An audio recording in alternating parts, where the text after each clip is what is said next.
So the second, step, oh, through, through, through. Hey dearies, welcome back to my channel, Convos with Tim. I do hope that you all are having a great start to your week if it is you're watching this video when I posted it. Nonetheless, I hope that you all are doing well. In today's video, I want to share 3 steps that I believe are essential when it comes to healing.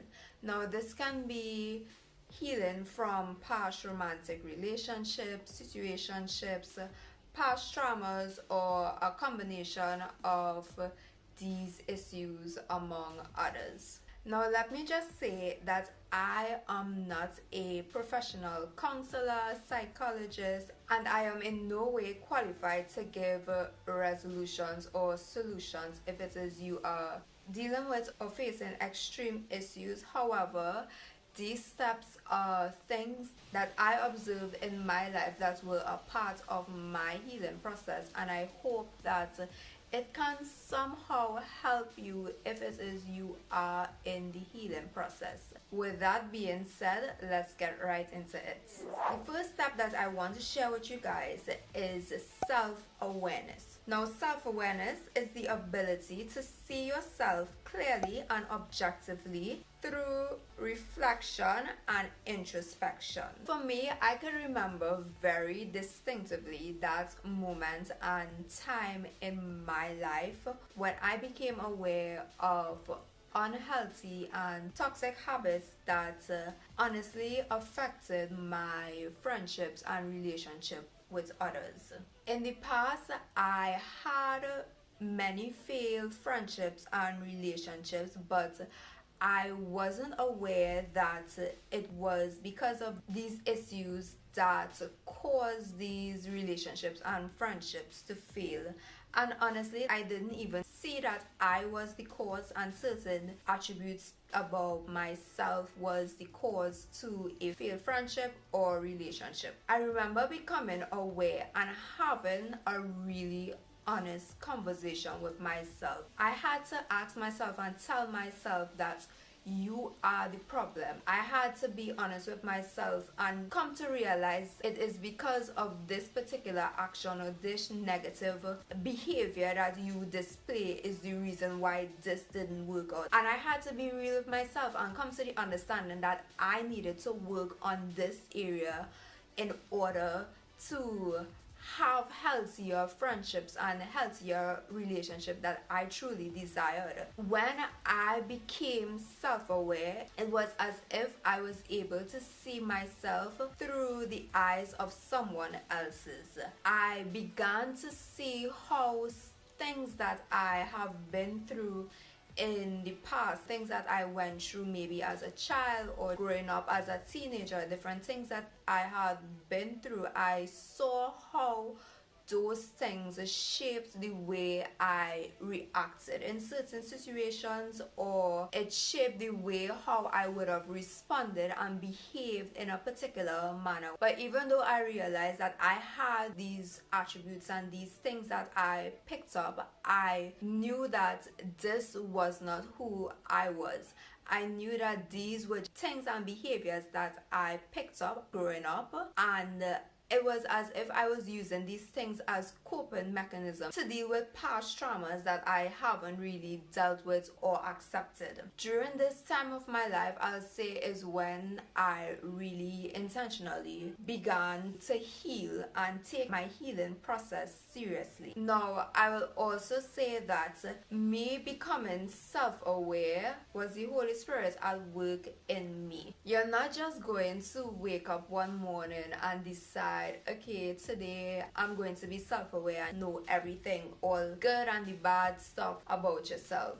No. For me, I knew that it was God at work in my life, because honestly, if it was up to me, I would have just continued in my toxic ways, my toxic cycles, and not really care about others, or not really sit down and analyze the situation and see it from an objective perspective. But the fact that I was just even able to objectively see myself and not take it personally and realize that okay, you do have an issue, you were the cause of this result, was proof in itself that God was working in my life. Self-awareness is an essential step when it comes to healing, and it is the Holy Spirit who reveals all these things to us, who is going to bring all these issues to our awareness.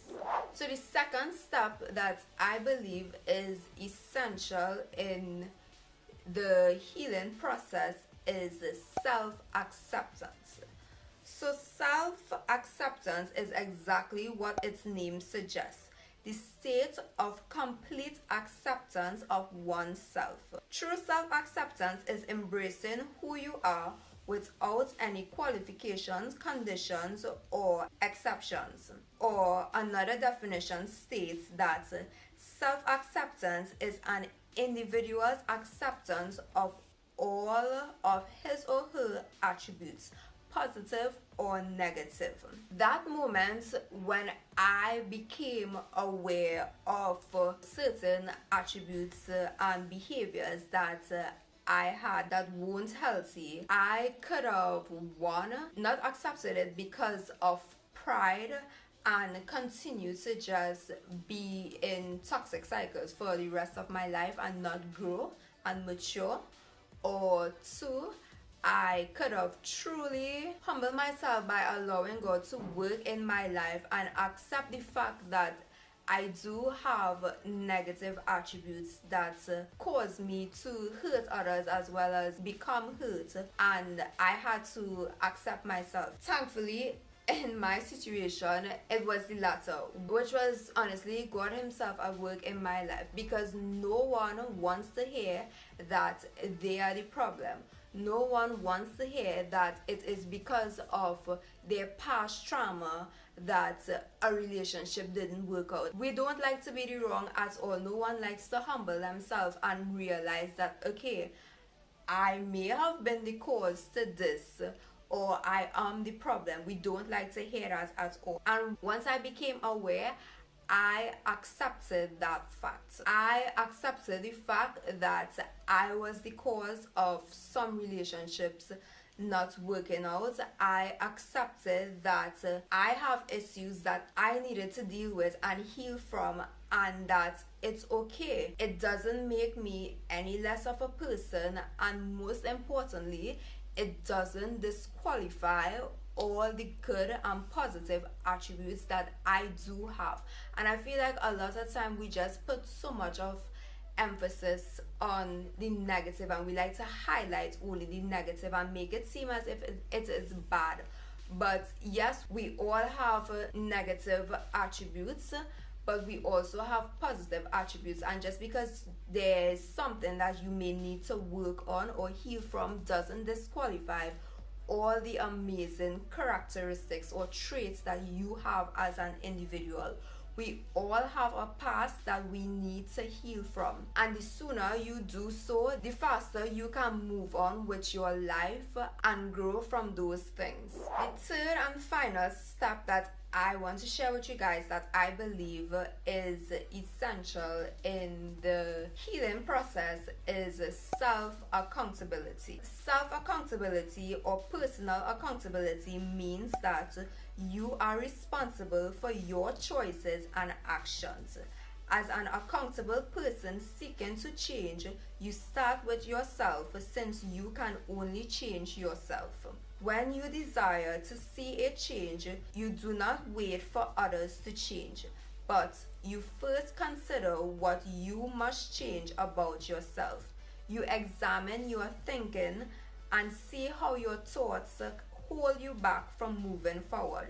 You cringe when you hear yourself blaming others when you should find faults in what you have done. When faced with a decision, you do not need others to tell you what to do. You know what you ought to do, and you will do it. For me, when it is I became self-aware and I accepted that I needed to heal from certain things that I have been through, I had to be my brother's keeper for myself. I had to be my biggest supporter and that person who is constantly cheering you on and pushing you in the right direction. There was so many times that I could have gone back into old habits and cycles, but I always had to pull myself up. I had to give myself the pep talk when I needed to. I always had to be accountable to myself and keep in mind that if I truly wanted to heal and grow, that I cannot go back to things and behaviors that aren't healthy or doesn't align with the person that I want to become. Now, these are just 3 steps that played a major role in my healing process, but more so it was God himself at work in my life. We need God in our life to help us to heal from things and people that broke us. We need God to bring restoration in our life from our past. We need God to continuously transform